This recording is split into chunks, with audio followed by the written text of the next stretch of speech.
Kung mahilig kayo mag-landscape ng halaman, ito ang perfect na halaman na cultivated dito sa Pilipinas. Ito lang naman ang shrub na tinatawag na halaman na copperleaf o sa scientific name niya na Acala wilkesiana. Alam niyo ba na ang halaman na ito ay native sa southwestern Pacific Island, pero dito sa Pilipinas, marami din ang tumutubo dito dahil cultivated din ng halaman na ito. Itong ating mga copperleaf plant, mga ka-jungle, ay ginagamit din sa mga landscape dahil nagko-contrast ito sa architectural design sa landscape sa bahay sa labas. Pinapaniwalaan din na swerte ang halaman na ito dahil sa isang dahon naglalaman ito ng 7 kulay katulad ng green, purple, yellow, orange, pink, and white, and red copper na siya ang pinanggalingan ng pangalan ng halaman na ito. So pag-usapan naman natin ang care tips ng halaman na mga copperleaf.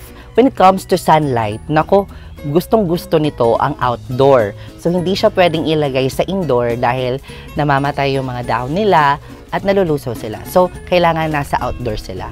So, itong mga halaman ito ay for outdoor talaga. Since ang ating mga copperleaf ay mga shrub plant, ang pagdidilig dito ay regularly. So, kailangan diligan ito araw-araw para ma-maintain ang pagbulaklak nito at pagganda ng mga dahon nito. Kailangan lang i-trim ang halaman na ito para ma-maintain ang kaniyang lushness, mga ka-jungle. Ang maturity nito, mga ka-jungle, ay 1 year. So, kapag tumubo ito ng malaki, syempre, magbabagong dahon na naman sila. So, kailangan i-trim-trim siya. Tapos, kapag mamulaklak, ititrim naman na again para mamulaklak at mag-lush na naman sila. Very common ang halaman na ito, pero nakakawala ito ng stress sa paningin dahil sobrang ganda ng mga dahon nito. So, ayan mga ka-jungle, kung may natutunan kayo sa video na ito, huwag kalimutan i-share at i-like ang video na ito.